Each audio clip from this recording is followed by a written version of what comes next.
It's another delicious day here in the Let's Make Food from Food Kitchen, and today I'm going to make a no mayo citrus slaw. So why am I making that today? Well, my next video is going to be some mahi-mahi tacos, and I wanted to put a slaw in there on the healthier side that didn't have all the mayo, even though I love it, so that I could share that with you. So I have all of my ingredients here, and let's talk about the cabbage first, because obviously we're going to have different sizes, and this recipe calls for 1/4 of green cabbage, 1/4 of purple cabbage, but I might use a little bit more than a quarter of the purple just because it's smaller, but it's up to you. Also, this recipe works just as well if you use all red cabbage or all green cabbage. It's mostly for the aesthetics of it. So that's all I wanted to say about that piece of it. What I want to do is just remove this core here in my cabbage, okay? And I've already removed a few leaves off the outside because I want to use cabbage leaves as my taco shell for a healthier recipe. But for the taco, you can use whatever you want. We'll talk about that in the next video. So I want to cut it in half and then cut it in half again. Okay, so this I can set aside for another recipe, use for something else. All right, so that's my quarter. Now, of course, you can double, triple this recipe, however you want to go about it. I'm going to cut the knob off there and then cut out the center. The center can be kind of bitter if you leave too much of it in there, so I like to cut it out and make sure I get all of it. Okay, there we go. Same thing, I'm just going to cut, and I'm going to do a little bit more of a generous quarter on this side just to kind of equal that a little bit more. Okay. Now there's a couple of ways that you can slice this. If you have a mandolin slicer, that's great. It gives you some nice even slices. If you don't, slice it up with your knife. Same thing with the onion. I want very thin slivers of my onion. So I'm gonna set my mandolin slicer on 0.01. I'm gonna give one slice and just see what that looks like for you guys. Okay, so that's going to give us a very, very thin slice, and I'm going to take it.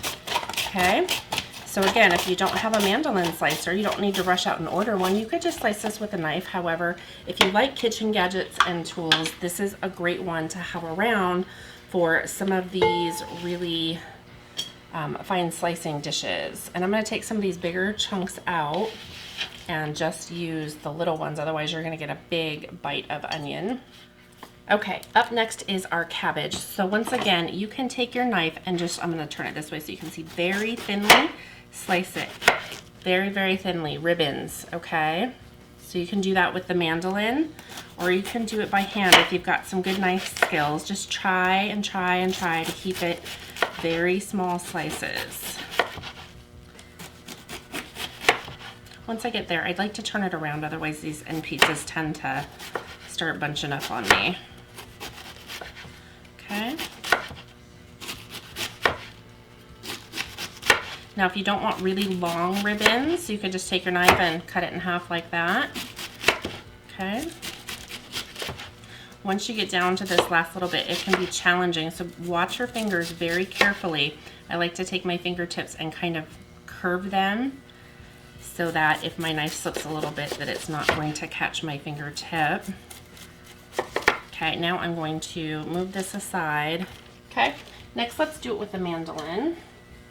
I put it on kind of a shave here. Where's my, oh, there it is, I almost lost it. It just goes by so quickly and you get such even slices.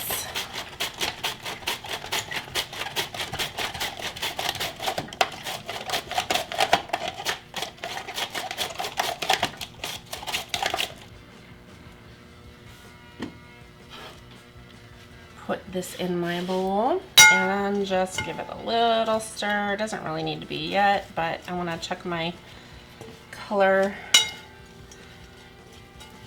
Good. Okay. Again, the different color cabbages is just for aesthetics. It's not, you can do whatever you want. Next I have a lime and an orange.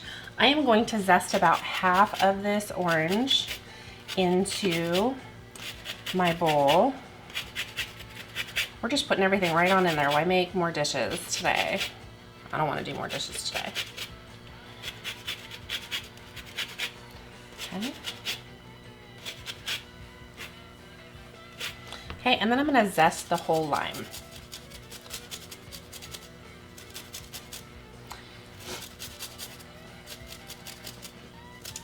If you don't have a zester, you could take a peeler and try very carefully to shave off little bits. You don't want a lot of the white. If you get too much of the white, it turns out to be bitter.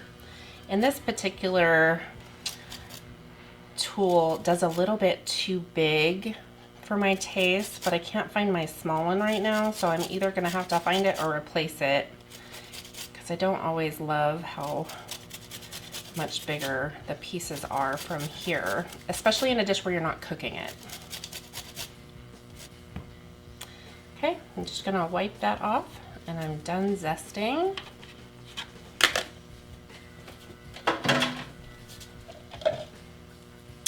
Next, I want the juice of this whole orange.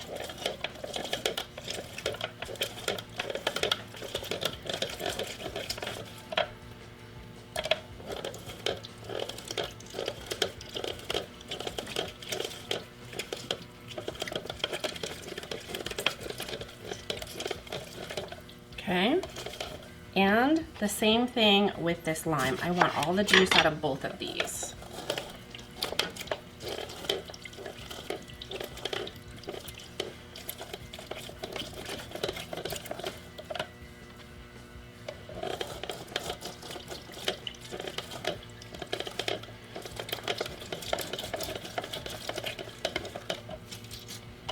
All right, that's dripped down some. I am just gonna pour this right on in there.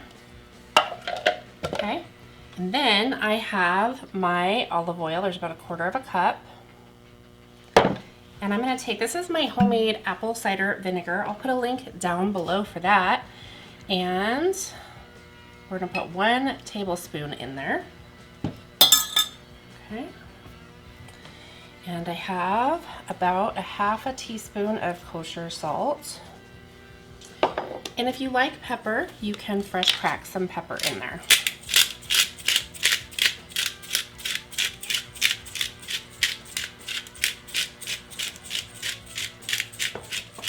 All right, and now I'm just going to stir it all up. And you're gonna get some liquid that'll stay down at the bottom, which is okay. But my goal here is to kind of get everything coated in that citrus and oil a little bit. Okay, and we're gonna let that salt and pepper get in there. So the next step is to let this sit in your fridge, you know, for a little while, so that all those flavors can kind of come together. You're gonna put this in the fridge and cover it up and let it sit.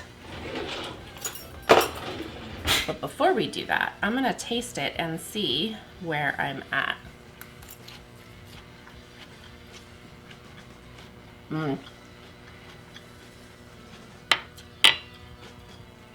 That's really good. It's so fresh. I'm tempted to add a little more apple cider vinegar, but I'm going to wait because these flavors will develop some and I don't want to over season it in the beginning and then have it be too strong at the end. So I'm gonna put this in the fridge. I'll come back later and check it, and if I want to add some, I will. Is there something you'd like to see me make? Tell me what it is down below in the comments. Thanks for joining me today for another kitchen adventure. From my kitchen to yours, let's make food from food. That's one boy puppy.